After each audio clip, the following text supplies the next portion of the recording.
Good morning. Good morning. Good morning. Whew. It's that morning run with Rico, one of these episodes.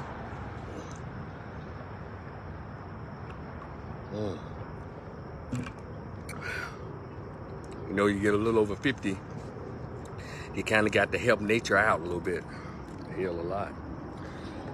Whew. Yeah, I'm standing in the shade here. Just came from a nice little run. It's pretty good. Roger Saray, what's up?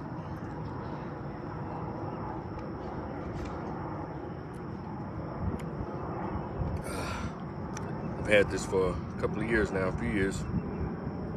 My girl Mary Max, y'all see her on here a lot. She bought this for me.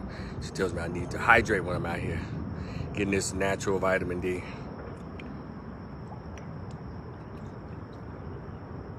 And she's correct, because she's been a nurse for like 25 years.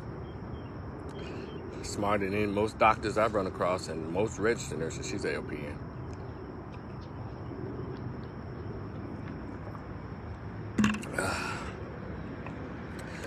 Whew, okay. I can start strolling with y'all. I don't want to carry this and get another, as I said, another swallow, another squig.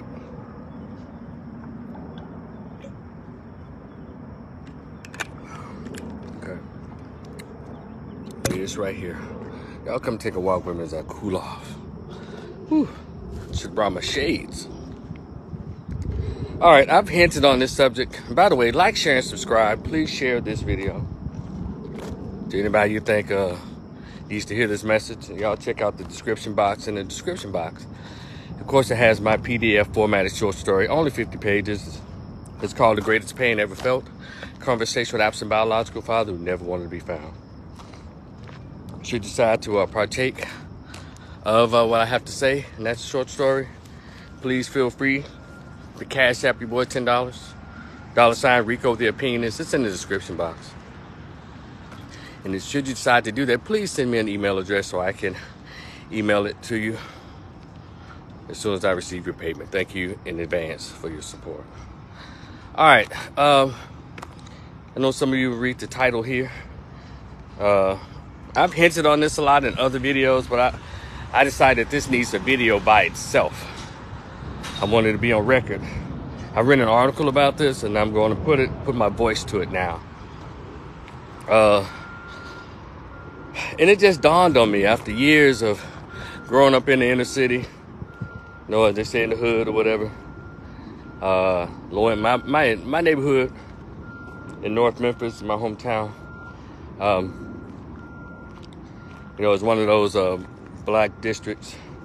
They rarely got any political representation, even though people ran every 2 and 4 years for state representatives, city council, and all of that.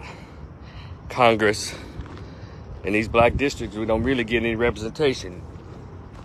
You get a lot of figureheads.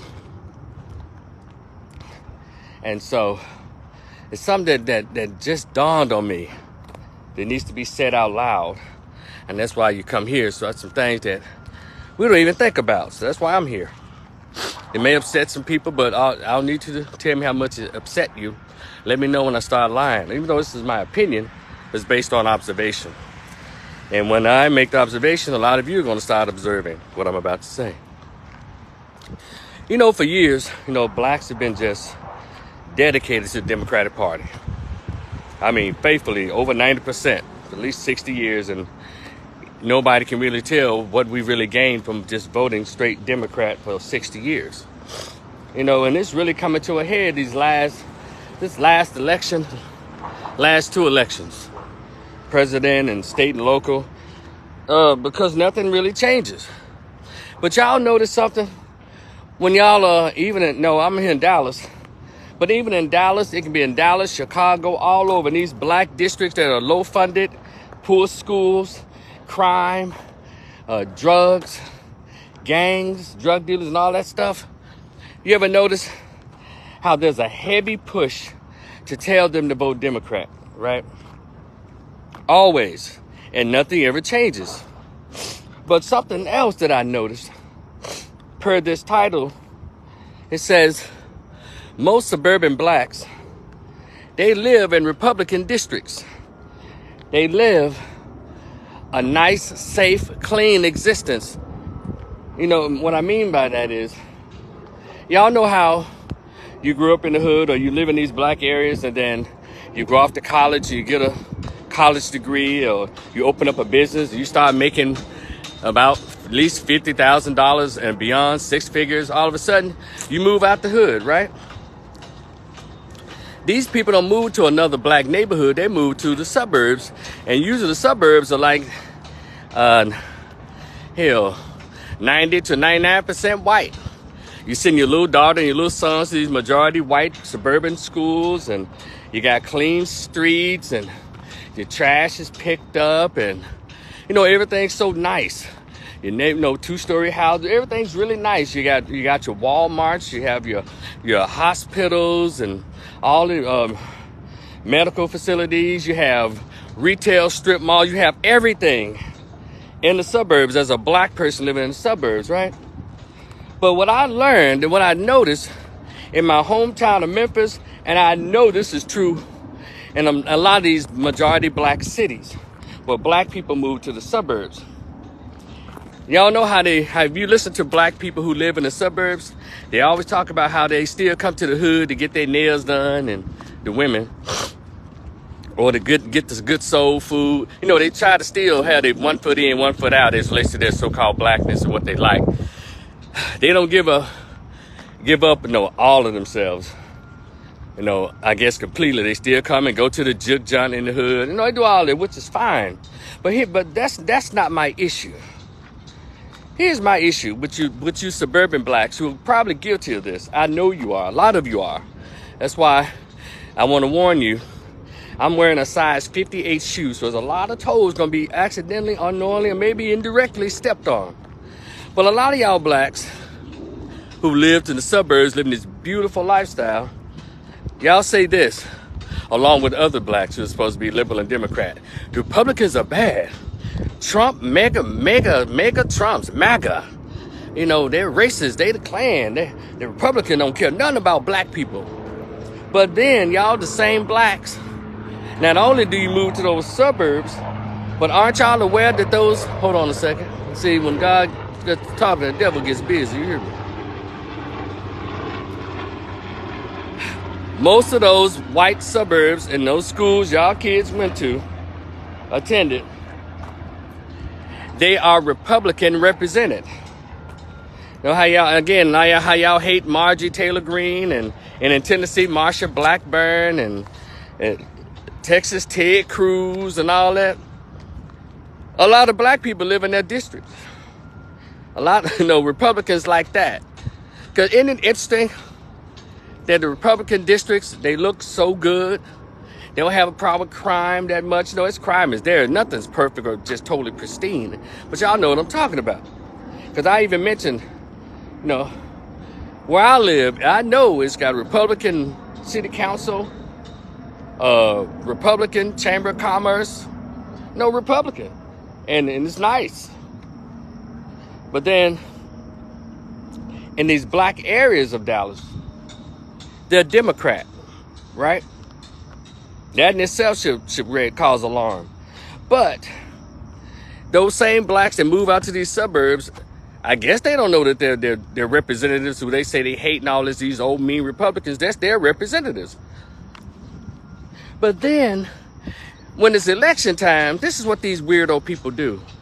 When it's election time, they come and join in the black church or the black community center, holding up Democratic signs and try to encourage black folks who live in the ghetto to continue to vote Democrat while they live Republican lifestyles. Did y'all hear what I said?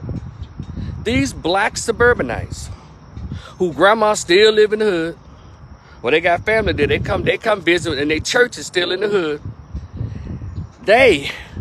They'll tell you, well, I still can vote there. But why would you still vote Democrat and you live in a very beautiful Republican suburb? I don't understand that. If that Democratic district didn't work for you when you got your raise on your job, when you got your college degree, Why the hell you think it still works for the people who live in that shithole? Can somebody answer me that? Why y'all do that? Why do y'all come back and come to your grandmama church, the Black Community Center, in the heart of the ghetto, and encourage those blacks to continue to vote the same way when you live differently under a different political party? I think it. Am I communicating this correctly? Do y'all understand what I'm saying? There's something sinister about this, something almost double agent about that. You would think that because you're like, well, damn, this is how they doing it out here. And let me find out who my representative is. More likely, it's got an R in front of his or her name, Republican. But then you'll come back to the hood and tell those blacks to keep voting for Democratic candidates when you left that very district because it's a shithole. It's amazing. And I need us to continue to have these conversations. Because we can talk about racism, white supremacy, redlining, and systematic racism all day long. I'm with you. But I also want us to recognize how we participate in racism as a community and as a race in this country. And black suburbanites are just, y'all go too far. And no one's knocking you because you moved out the hood. Nobody who wants to live around that pestilence, that foolishness every day. Who wants to send their kids to those broken down, fucked up schools? Who wants to do that? But I don't like the fact that you know that where you're living in now, and you're beautiful. Some of you live in gated communities. You know damn well those are Republican districts. But y'all to get y'all ass all on TV, get all in your black church in the hood and talk about how Republicans ain't shit and they're racist, they hate black people, and y'all live in their district. Y'all out y'all damn mind. So I need somebody in the comment section. Y'all explain that to me. Please explain to me this accepted duality among the black suburbanites. I need y'all to help me with this because this has to stop. And I'm going to continue to call you out until you do what's called some self-checking. Hell, turn the folks in the ghetto on to what you got on. Tell them like, hey, y'all, where I live now and pay high dollar, pay taxes in the Republican districts. And brag about it. I paid $250,000 for my house. Yeah, and which is fine. I'm just saying. If where you live is so great because you live, and you more likely you live in a Republican represented district, how come you tramp, or as they say, trace your ass, skip your ass to the ghetto during election time and tell those people in the ghetto to vote for a Democratic candidate? And then you, because you say you're voting, you still can vote in that district, you bring your ass out of your gated community, out of your $250,000 plus home, and come and tell these folks who live in houses that about the rules ain't that good, no broken, no fence, no their living is not like yours, and tell them to keep voting for their destruction? Y'all ought to be ashamed, but I know you're not. And see, and I'm gonna tell y'all now, y'all let me know if it's the same thing where you live.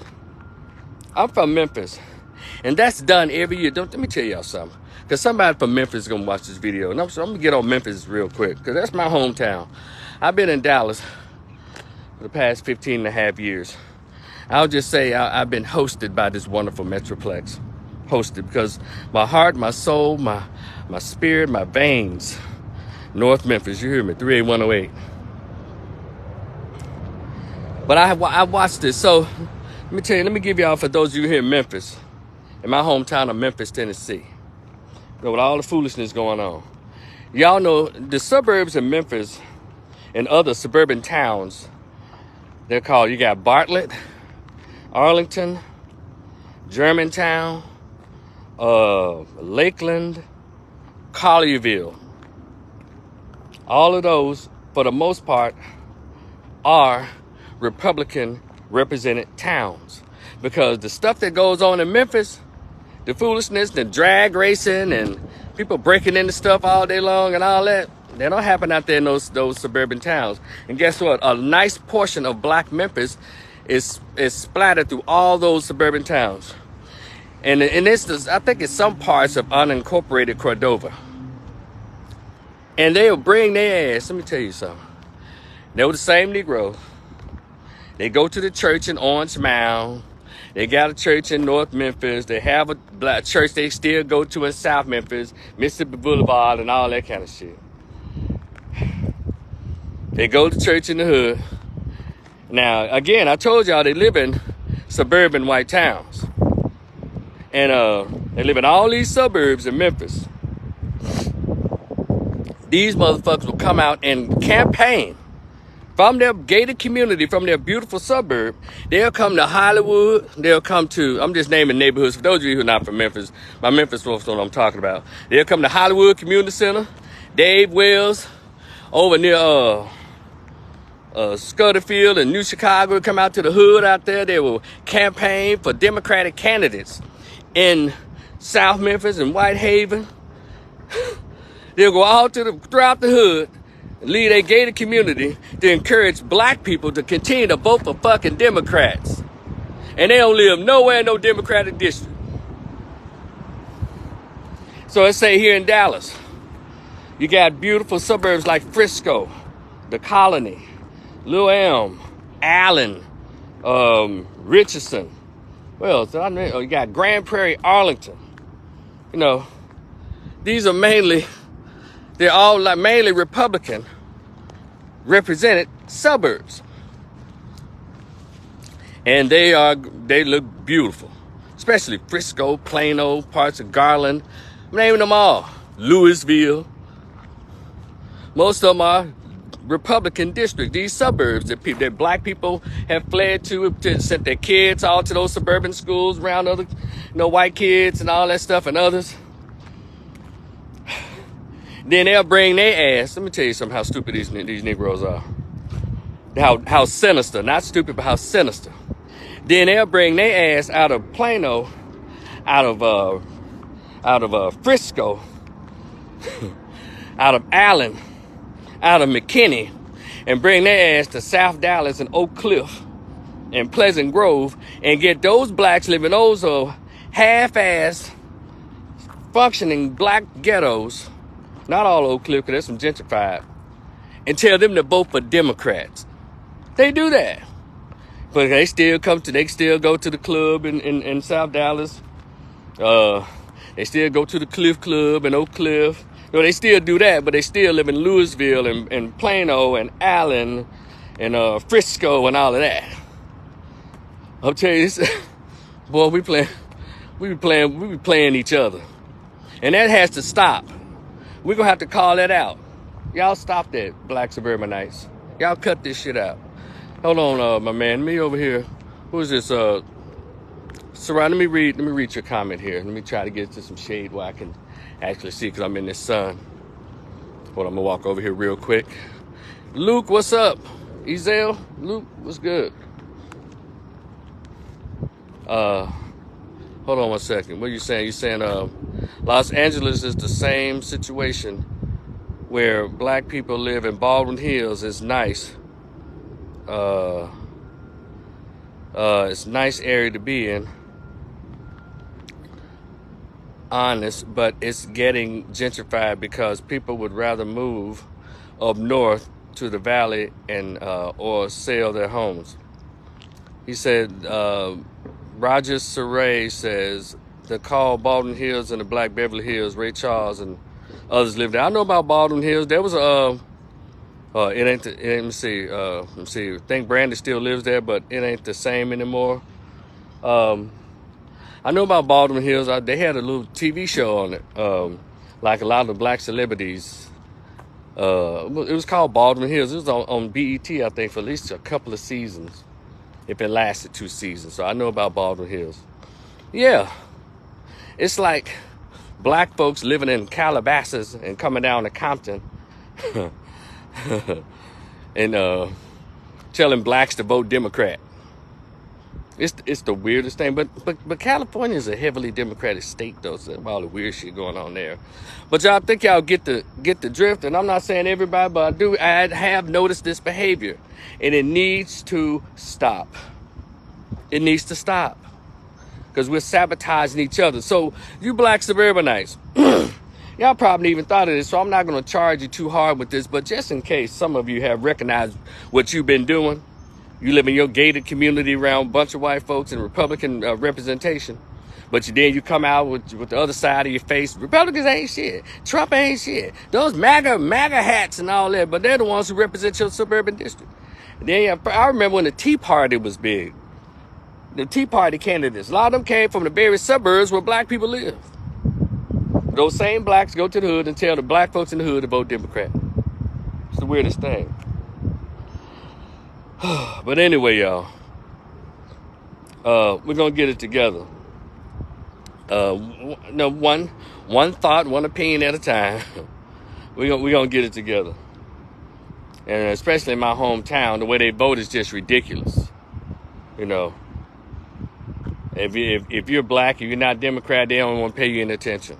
I'm not saying vote Republican. I'm saying black people, especially in these black areas, need to have an independent bloc, independent party, independent bloc. You know, your own issues separate. Let's get it. And I would charge black men. Come on, man, because our issues are the ones that are not really addressed on either side, especially in the Democratic Party. They really don't give a shit about heterosexual, masculine black boys and black men at all. Shit. But anyway, y'all, I just wanted to get that off my chest. And I hope this video goes around and I hope it touches your heart. And I hope you change your mind. And I'm not speaking against anybody who does well in their life financially, educationally. You decide to move out of the war zone. I'm not knocking you for that. What I'm knocking is when you move to the suburbs. A lot of you aren't even aware that you move into the districts of the very people that y'all say y'all don't like. I find that to be amazing. And then you come back from your gated, your safe, your clean and safe suburb to come and tell the folks who live in dumpster fire Democratic districts to keep voting Democrat. What is it about it? Y'all don't want, y'all want, and I'm gonna go off on a limb and say this, or ask this. Y'all only feel special when the ghetto is still in existence? Because we know about white folks, or we know why the white supremacists want the hood to remain the hood, because everybody makes money off the hood. That's why they keep the schools barely funded or underfunded. Prison to pipeline all the way. That's what these public schools have become. That's what they are. And so, but I don't understand why black suburbanites don't try to turn black folks in the ghetto on what they own. You know, encourage them to do better, or at least encourage them to get together and organize to get candidates that want to make it look like where you live. Does that sound right? Because I don't like to see black people poor. I know it's some decisions that they make that cause them to be there, but I don't like to see that. Hell, I don't like being broke, 'cause I know damn well I don't like to see black folks messed up out here. But we're gonna get it together one day. But we have to be honest about our behaviors out here. We can't continue to, live by the seat of our pants and act like we're not making poor decisions along the way. So, anywho, I hope this is not about selfishness and, or it's on the same line and we hear Negroes still talking about in 2023, man, I'm the only black person in my school. I'm the first black person in my position in my job. Are we still doing that in 2023? So y'all want to be the only Negroes in that white suburb, huh? Or how about this? You can keep black folks in their districts, but how about you teach them or show them, like, look, all of Memphis can look like this. All of Dallas can look like this. Stop voting the way y'all voting. And number two, whatever personal choices, decisions that y'all making in y'all lives, y'all need to stop that too. Stop that as well. That keeps you poor too. Now, I go down the list of things to keep poor people poor, but that's not what this video is about. This video is about these black suburbanites who live in gated communities, beautiful, nice, clean, well-funded neighborhoods and schools and community centers and all the cool stuff. But then you come back to the hood and tell your relatives and the people and your friends in the hood to vote Democrat. No, damn well you don't live in no fucking Democratic neighborhood. But I digress. I'm gonna talk to y'all later. Okay, I got another video I need to do about this this Barbie movie and all that. Okay, yeah, y'all be cool. I'll talk to y'all later. Hold on, let me see. Can I see y'all? Y'all be cool. Talk to you later. Who's this? Carl? What's up? Talk to y'all later. Peace.